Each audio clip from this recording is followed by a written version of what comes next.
Bom dia, bem-vindos a mais um Apegando-se às Escrituras, esse dia lindo, maravilhoso que o Senhor nos deu. Nós estamos aqui juntos buscando a palavra. Vamos orar.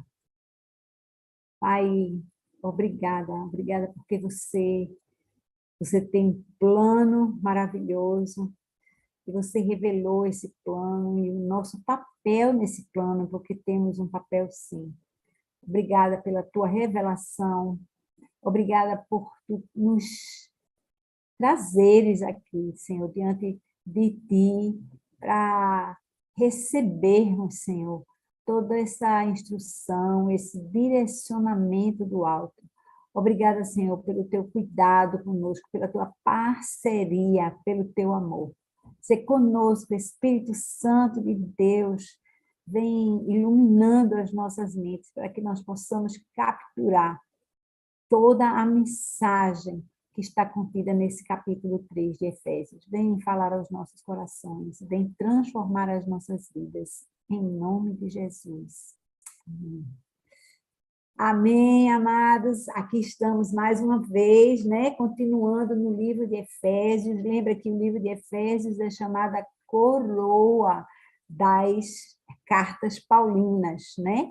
E nós vimos na semana passada o capítulo 2, e no capítulo 2 nós encontramos uma revelação que não é novidade para a gente, nós já ouvimos antes, mas ouvimos com ouvidos diferentes, né? Que antes nós estávamos mortos em nossos delitos e pecados, e mortos, a gente viu, né? Pensamos naquela imagem de um corpo deitado, inerte, né? Sobre uma tábua, e essa seria a morte física, né? Material, mas esse corpo morto, ele não ouve, ele não vê, ele não sente, e assim somos nós no nosso mundo espiritual. Quando estamos mortos espiritualmente, não podemos ver, não podemos ouvir, não podemos entender com o coração, né? Que já foi falado um tempo atrás. E diante disso, nós somos chamados para uma nova vida. Foi isso que nós encontramos ali no capítulo 2, a proposta de uma nova vida, essa vida agora seguindo os desejos e os pensamentos do Pai, uma vida muito diferente. E, gente, é muito importante que nós entendamos que esse chamado, ele não é uma coisa para a gente falar e deixar para lá. Muita gente na igreja ouve falar a respeito dessa vida nova que nos espera, a vida abundante em Cristo, mas o que a gente faz é mudar alguns hábitos apenas. O hábito de ir à igreja, nós não nos comprometemos a ir à igreja aos domingos, a não ser que tenha alguma outra alternativa mais interessante.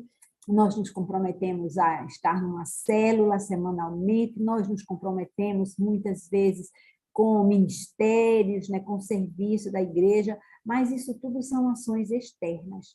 Quando Deus fala de nova vida, ele está falando do Espírito Santo, que está agora habitando em nós. Lembra do selo de garantia que nós recebemos? Ele está aí dentro de nós, mas para fazer uma transformação na nossa vida, de dentro para fora, na nossa forma de ver as pessoas, enxergar as situações, na nossa forma de pensar, de entender, nos nossos valores, as nossas prioridades. A gente alinha o nosso pensamento, nós teremos a mente de Cristo, lembra? Então, isso é a vida nova, que a gente tratou na semana passada.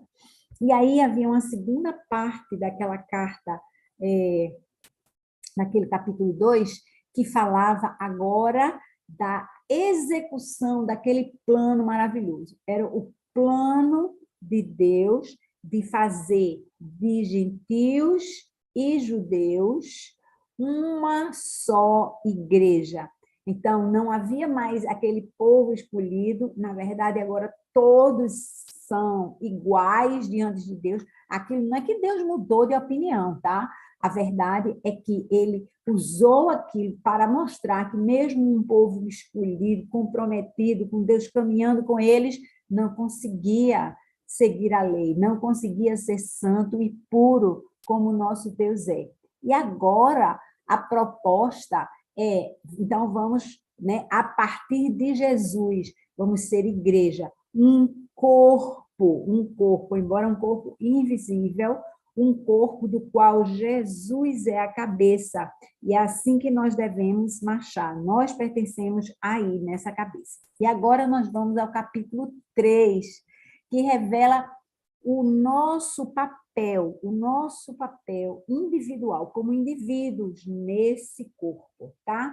Então, vamos começar, versículo 1 do capítulo 3. Por essa razão, oro, eu, Paulo, prisioneiro de Cristo Jesus, em favor de vocês, gentios.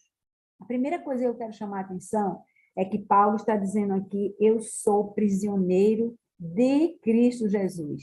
Ele não é prisioneiro dos romanos, né? Ele não é prisioneiro dos judeus que o acusaram.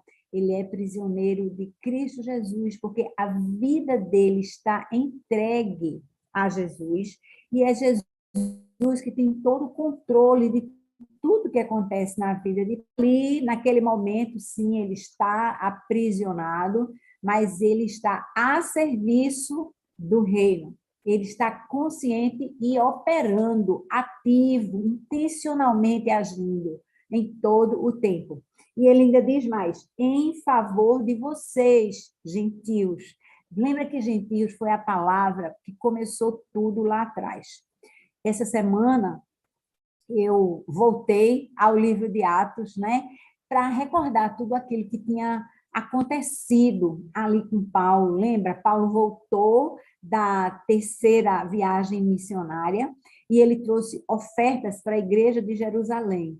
Então, ele foi à igreja de Jerusalém. Quando ele chegou lá, ele fez todo aquele cerimonial de purificação para as pessoas não se sentirem agredidas, porque a fama de Paulo pregando aos judeus já estava chegando por ali, e ele foi ao templo, entrou, né, no espaço de oração que era reservado aos judeus, e aí alguns judeus que não eram nem dali, de Jerusalém, né, mas eles eram da Ásia Menor, eles acusaram Paulo falsamente de trazer gentios para dentro do templo, dessa área. E essa acusação era digna de morte, minha gente, que era a profanação do templo.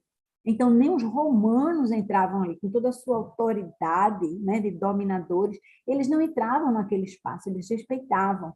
E aí, os judeus arrancaram Paulo de dentro do templo e o levaram para fora, e ali eles ficaram naquela acusação. Tanto que chamou a atenção do comandante da guarda, que veio e se propôs a tirar Paulo dali, daquele lugar. Mas aí Paulo, quando chegou na escadaria, pediu para falar, lembra? E ele foi falar aqueles homens. E ele deu um testemunho dele, dizendo, olha, eu também pensava como vocês, tal, tal, tal. Mas lembrando a história final, o que é que aconteceu? Eu queria resgatar para vocês um trechinho de Atos 22. Atos 22 diz assim, nos versículos 21 a 24. Então o Senhor me disse, vá, eu o enviarei para longe, aos gentios. A multidão ouvia Paulo, até que ele disse isso, diz o texto. Então todos levantaram a voz e gritaram, tira esse homem da face da terra, ele não merece viver. Estando eles gritando, atirando suas capas e lançando poeira para o ar, o comandante ordenou que Paulo fosse levado à fortaleza e fosse açoitado e interrogado, para saber por que o povo gritava daquela forma contra ele. E aí, lembra, no outro dia, Paulo foi levado diante do Sinédrio para ser interrogado, e ali ele já falou outra coisa que não agradou as pessoas, né? Estrategicamente, ele falou a respeito da ressurreição de Cristo, e aí os fariseus ficaram do lado dele, mas os saduceus ficaram irritados demais. Eu sei que Paulo continuou preso ali, e eles planejaram matá-lo. Veja, tudo começou quando ele falou a palavra gentios, lá atrás. E aí, eles tinham esse plano, Deus mostrou esse plano através do sobrinho de Paulo, e aí o comandante fez aquela guarda de 400 e tantos homens, 470 homens, levou Paulo para Cesareia. Ali Paulo ficou preso 2 anos. 2 anos, e depois o novo governador queria mandá-lo de volta para Jerusalém para agradar as autoridades da igreja, né, judaica. E aí Paulo teve que apelar para César, para ser ouvido por César. E aí ele fez aquela viagem a Roma, que a gente já sabe tudo, tá? Então foi ali que tudo começou. E Paulo está falando disso, a respeito disso aqui assim. Mas agora, né, a gente está aqui nesse capítulo 3 e Paulo fala de um mistério. Vamos ver o que ele diz aqui a partir do versículo 2. Certamente vocês ouviram falar da responsabilidade imposta a mim em favor de vocês pela graça de Deus, e isto é o mistério que me foi dado a conhecer por revelação, como já lhes escrevi em poucas palavras. Ele já tinha falado a respeito da igreja, né, no capítulo 2, tá? Continuando agora no versículo 4. Ao lerem isso, vocês poderão entender a minha compreensão do mistério de Cristo. Esse mistério foi dado a conhecer aos homens, não foi dado a conhecer aos homens de outras gerações, mas agora foi revelado pelo Espírito aos santos apóstolos e profetas de Deus. O que ele está falando aqui? Ele está falando de coisas que aqueles homens estudiosos da lei não sabiam. Aquilo não tinha sido revelado antes. O mistério, que é o mistério de Jesus. Eles sabiam acerca de um Messias, um Salvador que viria agora, só que eles tinham a ideia deles lá de um Salvador, né? Eles pensavam que ia ser um militar, né? Um guerreiro que iria libertar o povo do cativeiro de Roma, né? Mas as dicas ou as profecias que tinham sido dadas no Antigo Testamento, elas não apontavam para isso.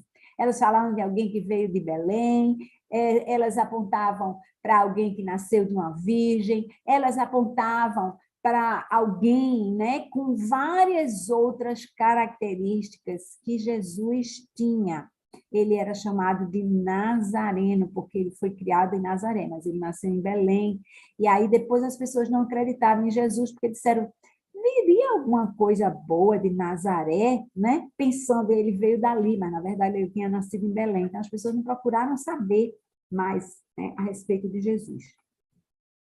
Continuando no versículo 6, significando que, mediante o evangelho, os gentios são co-herdeiros, junto com os judeus, né?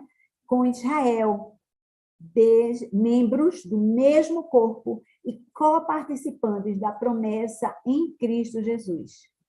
Deste evangelho, tornei-me ministro pelo dom da graça de Deus, a mim concedida pela operação de seu poder. E aqui, minha gente, há essa tremenda revelação, né, do mistério. Esse mistério de Cristo, como está no versículo 4. Estão vendo? O mistério, a compreensão. A Paulo foi dada a compreensão do mistério de Cristo, porque eles sabiam a respeito de um Messias, a respeito de um Redentor, mas eles não sabiam que essa pessoa seria Jesus, aquele homem simples, que eles chamavam de mestre, eles respeitavam como mestre, ele falava como quem tem autoridade, mas eles não entendiam que esse era o Messias prometido, e isso foi revelado a Paulo, né? E aí Paulo diz também que o outro mistério, né, é a igreja aberta para todos, não somente para o povo hebreu, mas para os gentios também. E Paulo teve o privilégio, né, de se tornar ministro do dom, ele diz pela graça de Deus. Ele fala em graça várias vezes aqui nesse texto. Tem várias graças, referências à graça de Deus grifadas aqui.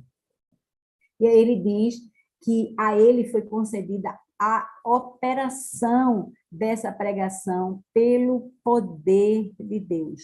Paulo entendia isso como uma missão de muito privilégio, né? Ele antes era orgulhosamente fariseu e defensor da palavra, né, como ele entendia das escrituras, que para nós é o Antigo Testamento, mas agora ele entendia que ele tinha o privilégio de pregar para os gentios, como foi predito por Jesus, né, por ocasião da conversão dele. A gente pode ver isso lá em Atos 9, né?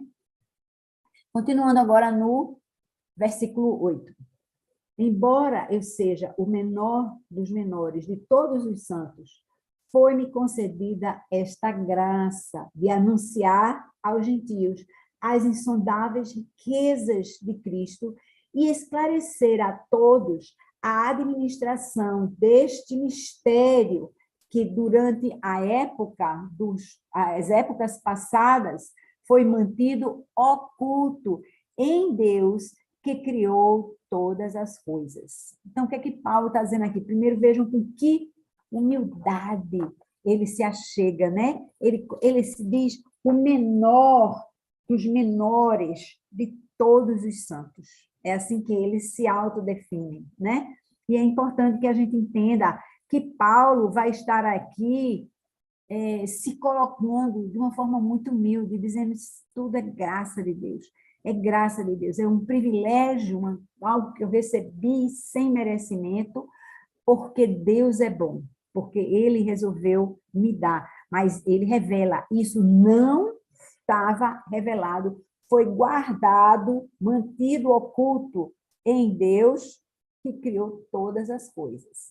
E agora, vejam que coisa espantosa nós temos aqui no versículo 10. No versículo 10, diz assim: a intenção dessa graça era que agora, mediante a igreja, a multiforme sabedoria de Deus se tornasse conhecida dos poderes e autoridades nas regiões celestiais. Gente, aqui, eu confesso, é um daqueles trechos que eu jamais entendi antes da forma como eu entendi essa semana, me preparando aqui para essa conversa com vocês. Aqui tem uma revelação que mostra o quanto Deus ama os homens. Deixa eu pegar aqui, caiu uma poesia. Quanto Deus ama a nós, homens, a sua criação, né? Os filhos, como ele nos chama, ele mesmo, né? Então, Paulo revela aqui, eu vou ler de novo esse trechinho do versículo 10. A intenção dessa graça era que agora, mediante a igreja, que somos nós, eu e você, a multiforme sabedoria de Deus se tornasse conhecida de quem? Presta atenção agora. Dos poderes e autoridades nas regiões celestiais. Gente, os anjos e os demônios, eles não tinham revelação disso e vão descobrir isso através da igreja. Vocês acham que se Satanás soubesse que Jesus era o Messias e que ele morrendo e ressuscitando, ele ia estragar com todo o plano dele de levar consigo, né, toda a humanidade para o inferno? Ele não sabia.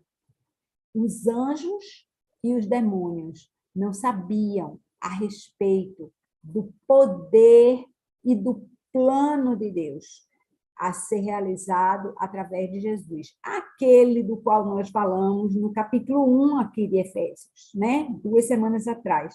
Reunir tudo, lembra? Em Cristo Jesus, que é o centro de todas as coisas. E isso seria feito através da igreja. que foi revelada agora, né, a sua criação no capítulo 2, e agora aqui Paulo está anunciando que através da igreja, o termo que eu tenho aqui é mediante a igreja, as hostes celestiais estariam tomando conhecimento disso. Agora isso estava sendo revelado, porque antes estava oculto em Deus, o Deus que criou todas as coisas. Ninguém sabia disso. E agora, através da igreja, quando eu digo ninguém, é os anjos, né? Nem os anjos sabiam, nem os homens tampouco.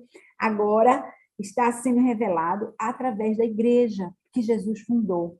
Eu e você, nós somos muito especiais para Deus. Ele tem uma parte importantésima, nós não temos o papel da salvação, porque esse papel é do Cordeiro que foi imaculado, né? Mas nós temos um papel de ser corpo de Cristo, de sermos cooperadores com Cristo, de levar as boas novas do Evangelho para todas as pessoas ao nosso alcance, que a gente puder fazer, né? Para levar essa mensagem, isso precisa ser feito.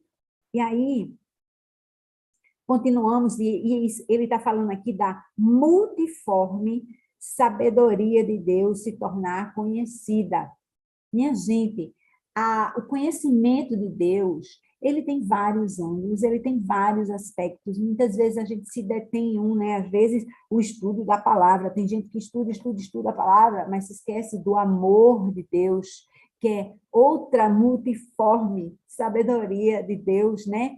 Deus, às vezes a gente fica enlevado, né? Em louvor, em louvor, em louvor, ou somente em oração, oração, oração, conversando, e a gente não sai para ação, ação, ação. Vocês veem que tudo em Deus é multiforme. Ele é grande demais para caber no nosso entendimento, mas ele quer se revelar a nós em todas essas facetas, em todas essas formas dele. Amém? E aí, continuando no versículo 11, de acordo com o eterno, aí a gente estava falando, se tornasse conhecido dos poderes e autoridades nas regiões celestiais, e agora versículo 11, de acordo com o eterno plano que ele realizou, passado, hein? Voltando à coisa do tempo verbal, ele realizou em Cristo Jesus, nosso Senhor, por intermédio de quem temos livre acesso a Deus em confiança pela fé nele. E aqui nós temos alguma coisa muito importante. Nós sabemos acerca dos planos de Deus, nós sabemos acerca do poder de Deus para realizar esse plano. E, gente, a gente tem informação agora, com esse tempo passado, de que Jesus já realizou esse plano. Ele fez esse plano. Está consumado, como nós vamos falar aí, né? Daqui a pouco, sexta-feira, Jesus já veio e já fez tudo o que precisava ser feito. Esse plano está completo do ponto de vista de Deus, mas nós ainda temos o que fazer. Nós, como Igreja de Cristo, ainda temos a responsabilidade de evangelizar as pessoas, de proclamar o evangelho da salvação, para que esse plano todo seja finalmente concretizado, né, na volta de Jesus. Então, é a nossa missão dar continuidade àquele plano. O plano de salvação já está executado, ele já foi feito, já foi cumprido, e agora nós somos constituídos igreja para proclamar o evangelho da salvação. E aí é importante, né, que a gente entenda, ele está dizendo aqui no versículo 12, né, por intermédio de quem? De quem? De Jesus Cristo, temos livre acesso a Deus, com confiança pela fé nele. Nós temos fé nesse Pai.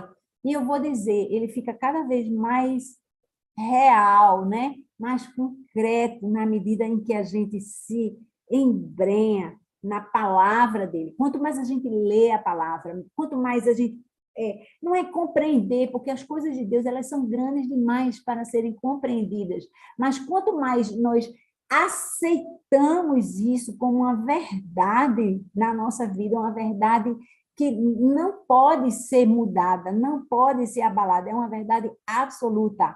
Nós vamos crescendo em fé, né?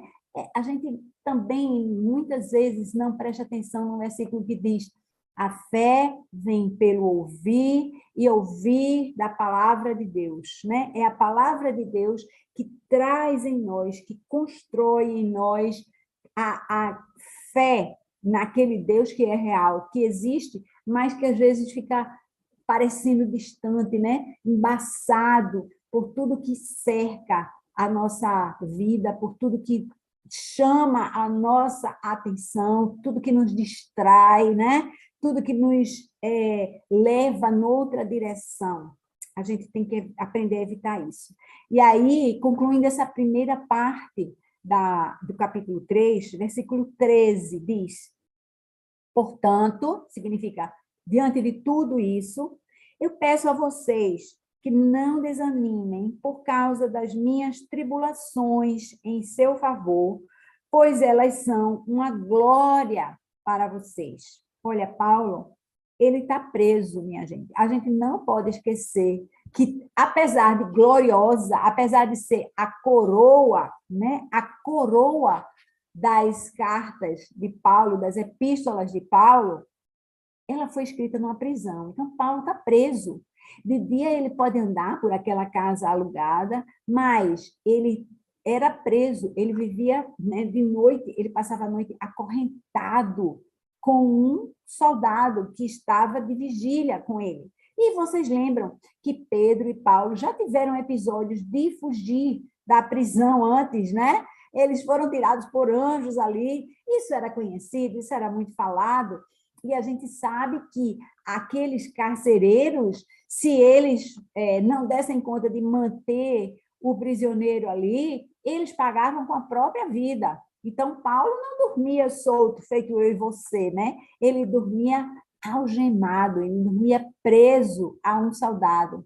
E ele já estava assim há muito tempo, né? Encarcerado, mesmo com um cárcere domiciliar, né? Mesmo estando dentro de casa. Mas ele diz assim: eu peço que vocês não desanimem por minha causa. Não desanimem, não fique triste pelo que eu estou passando. Porque ele disse: essas minhas tribulações, elas são em seu favor, pois elas são uma glória para vocês. Elas são uma glória para vocês que são o alvo de tudo isso, né? Paulo, ele foi incumbido de levar a palavra aos gentios, e ele, mesmo no cárcere, mesmo na prisão, ele estava levando aquela palavra através dessa carta aqui. A gente viu que ele recebia todo mundo que queria visitá-lo, ouvi-lo, ele podia pregar na casa dele, ele tinha liberdade de falar, né, do evangelho, mas ele continuava escrevendo, ele escreveu não somente essa carta aos Efésios, como outras cartas na prisão. Então, ele estava fazendo isso para benefício dos gentios, para benefício meu e seu, aqui agora. E aí, com esse versículo 13, nós encerramos essa primeira parte, né, do capítulo 3 dessa carta, né, aos Efésios. E aí, a gente sabe, né, aqui há duas partes. A primeira parte, que é ele falando a respeito do mistério de Cristo, que não tinha sido conhecido nas gerações anteriores e que agora era revelado pela igreja até às hostes celestiais, até aos anjos de Deus, né? Estava sendo realizado isso. E agora começa a segunda parte, dos versículos 14 ao 21, nós temos uma outra oração de Paulo. Aí agora eu queria fazer aqui uma distinção, porque a gente já viu uma outra oração de Paulo, mesmo nessa carta, né? Quando ele iniciou no capítulo 1, ele falou acerca do plano de Deus em geral. Ele falou do papel de Deus Pai, do papel de Deus Filho, do papel de Deus Espírito Santo, e ele orou pela igreja. Vocês lembram o que ele orou pela igreja? Ele orou por entendimento, por conhecimento pleno de Deus. Foi isso que ele pediu para a igreja, para mim e para você, que a gente consiga ter entendimento de que há um plano grande, um plano que está sendo realizado, mas no fundo, para nós já foi realizado. Então, a gente faz parte de tudo isso, e é muito importante que a gente entenda que aquela oração, né, aquela oração maravilhosa de Paulo, aconteceu ali em cima daquele tema. Mas agora Paulo faz uma oração pelos santos, que somos nós, mas de uma maneira muito diferente. Paulo agora, ele chega, né, diante de toda essa revelação nova, a revelação de Cristo Jesus. E eu vou dizer, essa relação, ela não é trivial para nós gentios, gente. Eu vou dizer, olha, aquele povo ali era muito diferente de mim e de você. Nós crescemos num país, né? O Brasil é um país católico, né?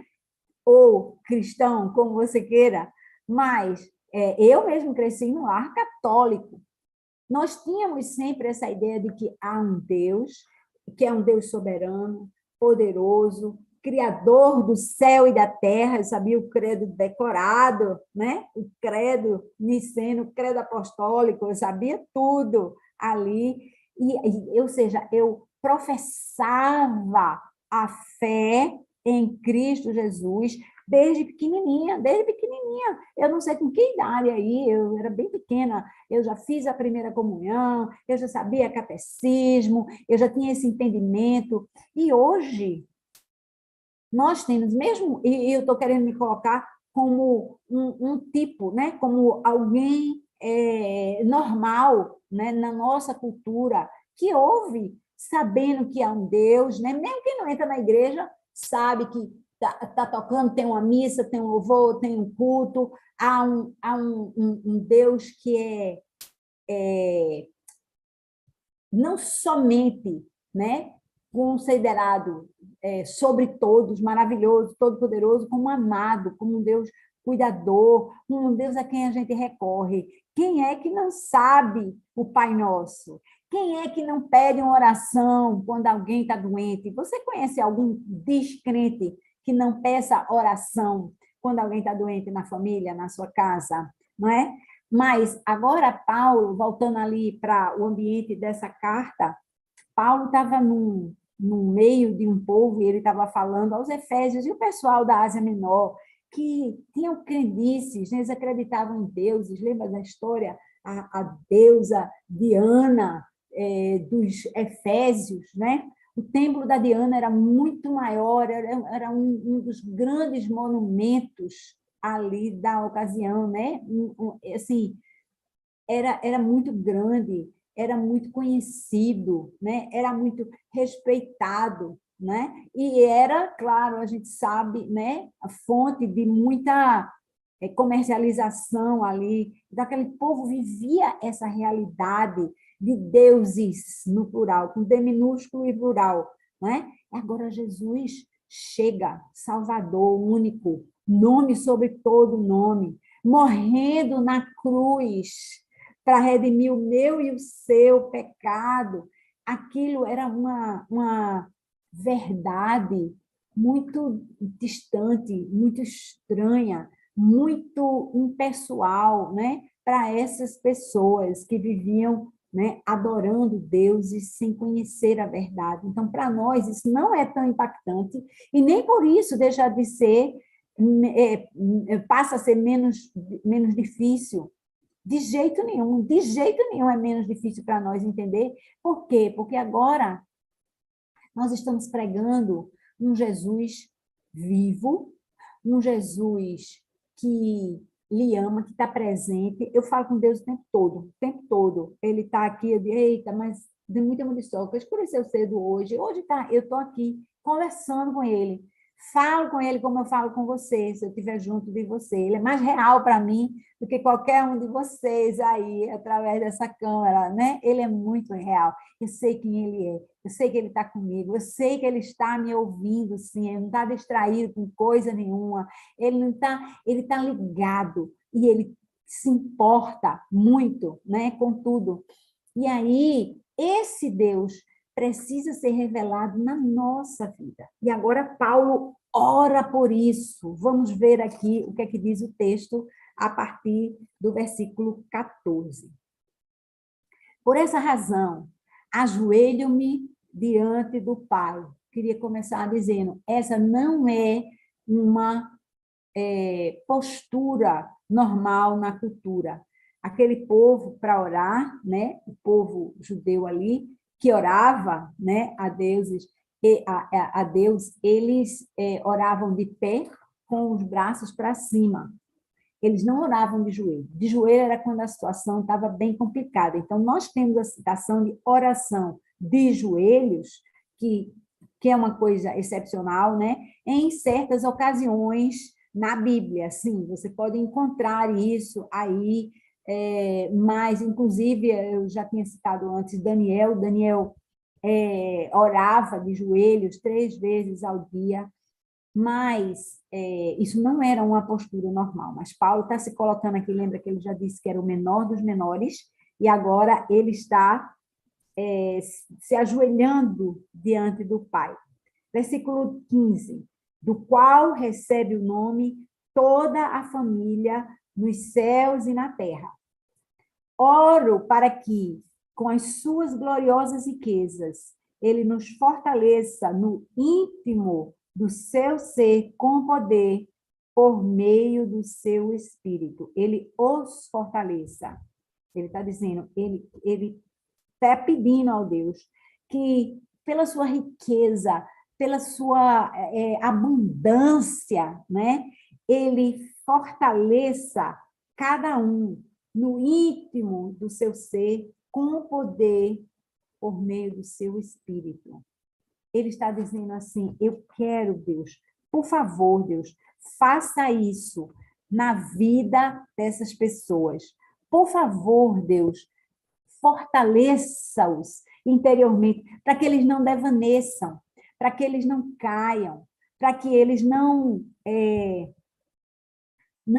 sejam tragados, né, para os seus desejos, mas que permaneçam em você. A primeira coisa que Paulo pede agora é o fortalecimento do homem interior, do homem interior. Espera, aqui, abri esse negócio. Fortalecimento do homem interior.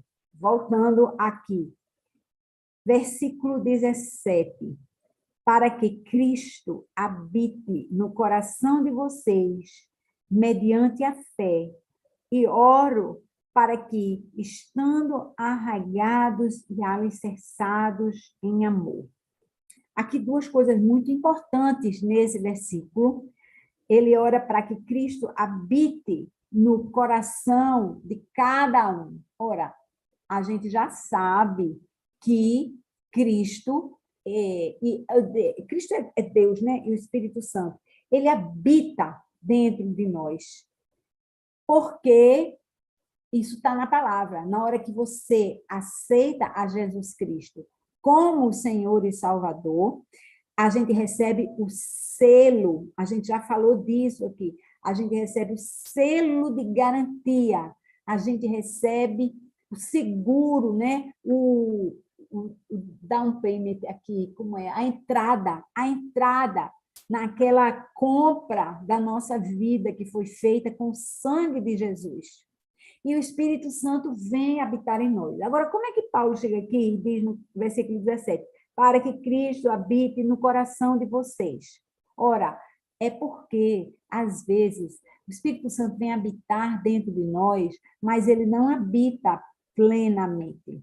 A gente bota ele num cantinho da nossa vida, um canto escuro, um canto empoeirado, sabe? Aquele quartinho de guardar coisa que você entra e às vezes vai procurar alguma coisa lá e fica tossindo, não sabe onde tem nada. Às vezes a gente bota Deus assim na nossa vida, mas ele poderia estar ali, naquele lugar, naquele cantinho. Mas ele está orando para um Deus que habite no nosso coração mediante a fé. Que realmente a gente possa dar a ele um lugar de honra, um lugar que ele merece na nossa vida. Então, um lugar de honra é um lugar onde nós estamos sempre vendo na sala, né? De repente, logo na entrada, no meio da circulação, ou no quarto junto conosco, né? Onde a gente para orar, meditar, conversar sobre essas coisas do alto,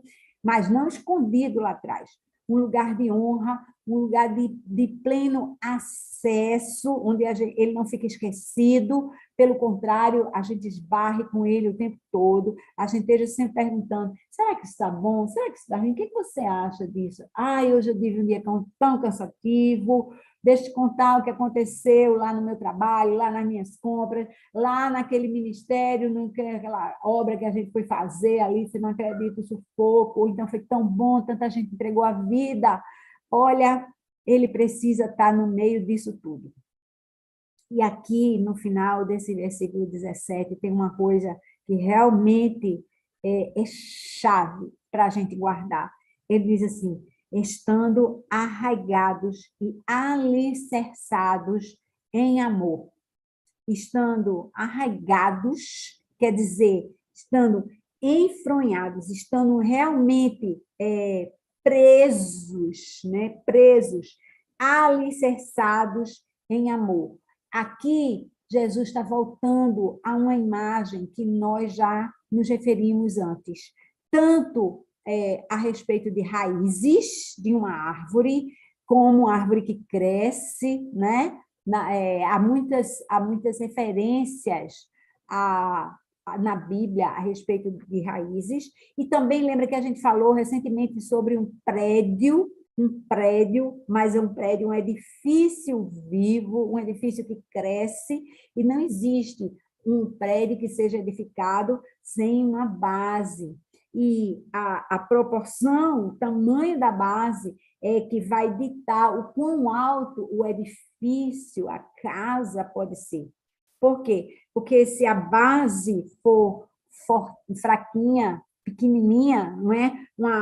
Uma raiz de árvore curta, de raiz curta, um prédio de estrutura baixa, pequena, curta, ele não pode ser muito alto. A árvore não pode crescer e dar muitos frutos. O edifício não pode ser erguido muito alto, porque ele vai ceder, né? Sem a base. E qual é a base que Paulo se refere aqui? O amor. Que sejamos arraigados e alicerçados em amor. E aqui eu queria lembrar aquilo que está ali em 1 Coríntios, nos capítulos 12, 13 e 14. 1 Coríntios 12, 13 e 14, Paulo vai falar acerca dos dons, e ele vai dizer, ele começa a falar sobre os dons, de repente ele para e vai começar a falar sobre um dom específico, que é o amor, né? E depois ele retoma no capítulo 14. Mas o capítulo 13, ele ressalta o quanto o amor não é somente importante, o amor, ele é essencial. Ele é essencial, ele é o centro de tudo. Se você não estiver em amor, motivado em amor, cheio de amor, derramando amor, você não está fazendo nada. Ele não importa se você deu o seu corpo para ser queimado, isso não importa. Às vezes eu ficava assim, mas o que mais você pode fazer além de dar o seu corpo para ser queimado? Não é? Se oferecer como uma oferta, não. Deus quer o seu coração, ele não quer o seu corpo para ser queimado. Se você der o seu corpo para ser queimado, sem estar sendo em amor, assim, para aparecer, né? Vou mostrar a vocês como eu posso fazer isso com vocês, como eu sou boazinha. Não. Tem que ser em amor, tem que ser em entrega ao Senhor, não é? Ele está dizendo aqui que esse é o nosso alicerce, o amor. Continuando o versículo 18, que vocês, né, estando arraigados nesse amor, possam, juntamente com todos os santos, outra vez, hora de parar, juntamente com todos os santos. Gente, sozinho a gente não pode fazer nada. Sozinho a gente não pode viver a vida cristã. Por quê? Porque Deus mesmo disse, olha, Deus, ele nem sozinho está. Deus nem sozinho. Nosso Deus é um Deus trino, vocês sabem disso. Ele nos fez seres sociais. Ele mandava os apóstolos de dois em dois. Deus não trabalha só. Ele pede para a gente buscá-lo individualmente. Eu não posso estar buscando Deus amparado nos outros, né? Eu tenho que ter a minha comunhão com ele ligado àquela história. Agora deve ser a videira e nós temos os ramos. Nós estamos ligados diretamente a ele, mas nós operamos em comunhão com os irmãos. Nós operamos no coletivo, então essa ideia de, eu estou em casa, estou bem, não preciso ir para o culto, eu não preciso estar em reunião dos irmãos, porque eu já faço minha oração sozinha, eu já leio minha Bíblia, Deus fala comigo, então eu estou bem aqui. Não é assim. Não é assim. Esse não é o plano de Deus. Não é assim que a gente vive a vida cristã. E se você vive uma vida cristã desse jeito, é uma vida minguada. É uma vida deficiente. É uma vida na qual falta muita coisa. Sabe quando há seres humanos com algum problema, né, do físico aí? Ele vive, a pessoa vive, às vezes come, às vezes anda, às vezes não anda, às vezes entende, às vezes não entende, mas não tem uma vida plena fisicamente. Eu estou tentando usar o fisicamente para a gente associar isso com espiritualmente. Então, você está vivo, você ora, Deus até fala com você, mas você não tem um entendimento de Deus que você teria quando você vê alguém, né, num sofrimento que você acompanhou e você ver Deus fazer um milagre naquela vida, um milagre de cura física, um milagre de transformação. A pessoa era viciada e parou de beber, a pessoa batia na mulher, era violento, desaparecia, xingava todo mundo, e agora não faz mais isso, é pacífico, né? É manso, é mansa, porque não é só homem, é mulher também, né? A gente pode ver o milagre de Deus operando na vida dos outros. Isso alimenta a nossa vida, isso enriquece o nosso entendimento, a nossa visão de Deus, porque a nossa mente, ela não captura sozinha toda a possibilidade de Deus. Na verdade, nem junto a gente captura toda a visão de Deus, que ele vai falar aqui em seguida, na verdade, mas a igreja nos ajuda nessa direção. Veja o que diz aqui, então, sozinhos não podemos. Continuando no versículo 18, né? Para que vocês possam, juntamente com todos os santos, olha lá, compreender a largura, o comprimento, a altura e a profundidade de Cristo Jesus e conhecer o amor de Cristo, que excede todo entendimento.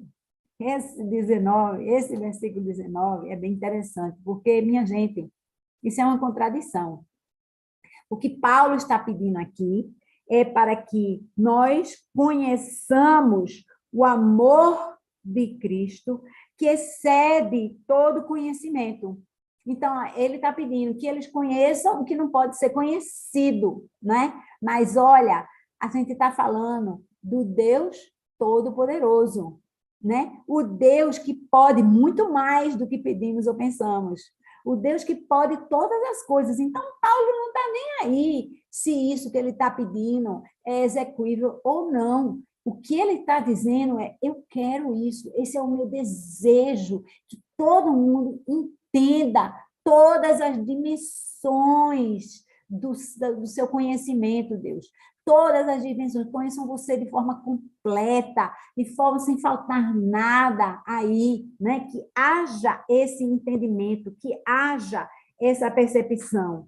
E aí ele termina dizendo, para que vocês sejam, terminando o versículo 19, né? Para que vocês sejam cheios de toda a plenitude de Deus.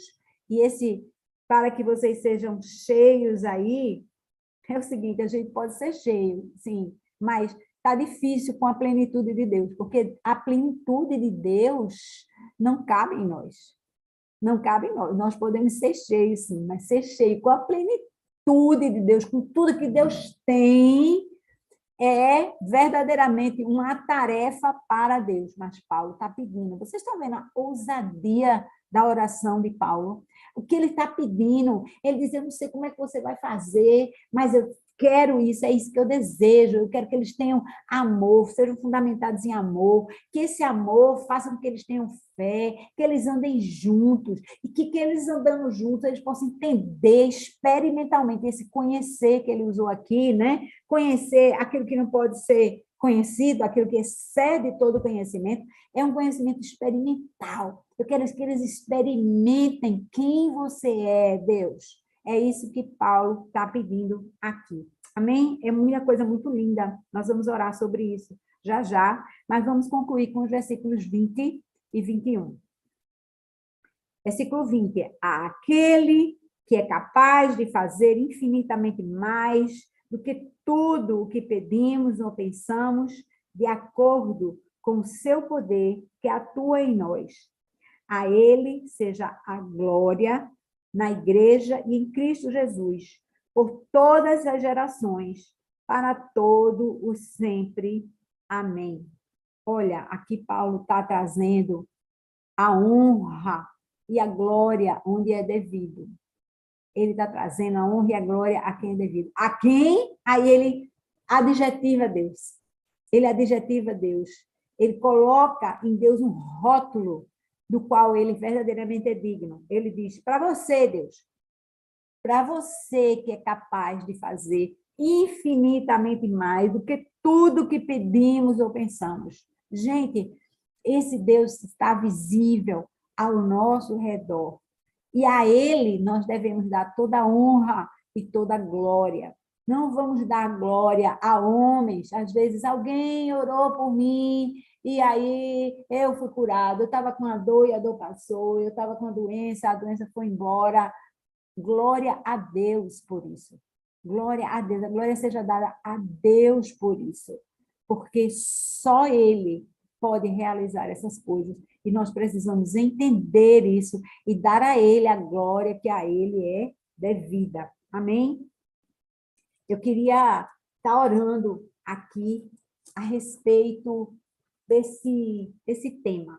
E eu quero, antes disso mesmo, convidar você a estar orando sozinho, sozinha, né?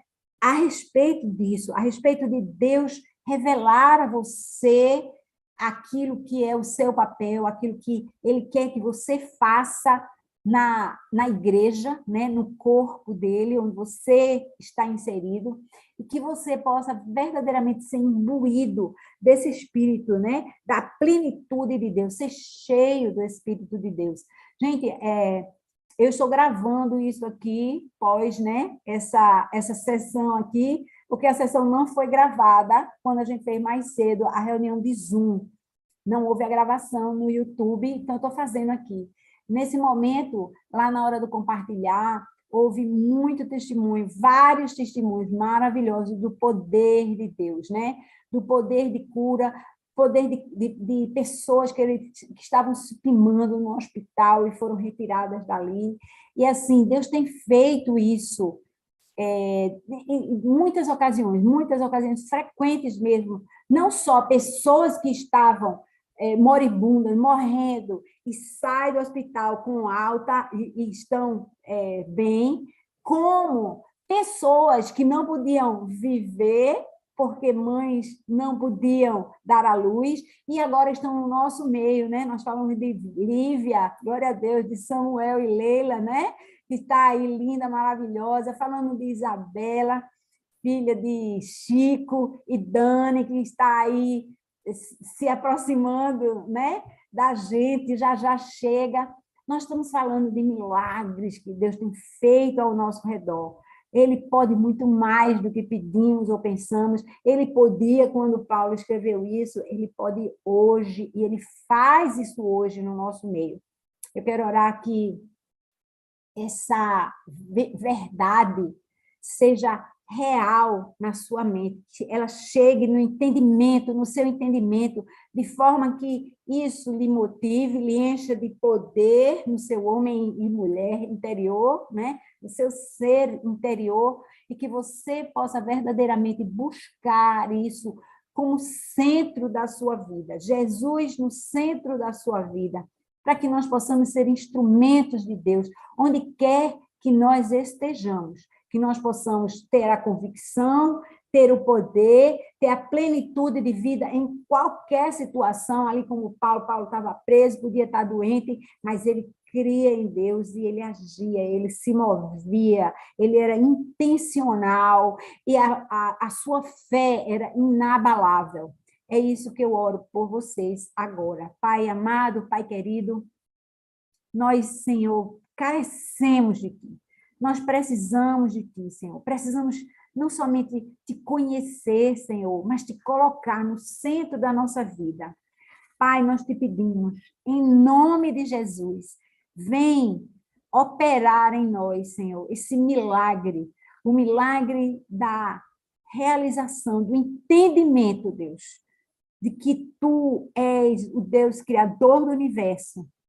Tu és aquele que fizeste o céu e a terra, mas Tu habitas em nós e Tu queres um relacionamento conosco. Tu tens um plano global de geração em geração, envolvendo toda a terra em todos os tempos, e nós fazemos parte desse tremendo plano, Senhor, que nós possamos nos inteirar dessa compreensão, que nós possamos receber aquilo tudo, tomar posse daquilo que Tu conquistaste já para nós na cruz, não somente a salvação, mas a vida plena. Tu disseste, eu vim para que tenham vida e vida em abundância. Nós tomamos posse dessa vida abundante, Senhor, e nós verdadeiramente queremos estar desfrutando dessa vida em Tua companhia, operando em parceria contigo, compartilhando cada momento das nossas vidas contigo, Senhor. Vem ser parte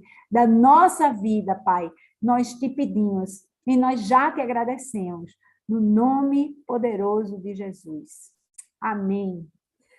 Amém, amados. Eu espero que essa palavra chegue na sua vida, no seu coração, como um bálsamo, e faça uma transformação, que você possa orar para a sua vida e para a vida dos outros. Note que Paulo estava ali orando, não somente por ele estava orando pela igreja. Ele sempre diz, por vocês, eu oro por vocês, eu oro por eles, para que eles tenham isso, né? Que nós possamos ser assim também, orar por nós, e não apenas por nós e pela nossa família, pela nossa casa, pelos nossos amados, mas também pela igreja que Deus ama, que Ele possa colocar o amor dele no nosso coração, que isso seja realmente a nossa raiz, a nossa base, e que nós possamos verdadeiramente crescer e frutificar de acordo com aquele plano, o plano que Jesus tem de juntar todos nós a Ele no final.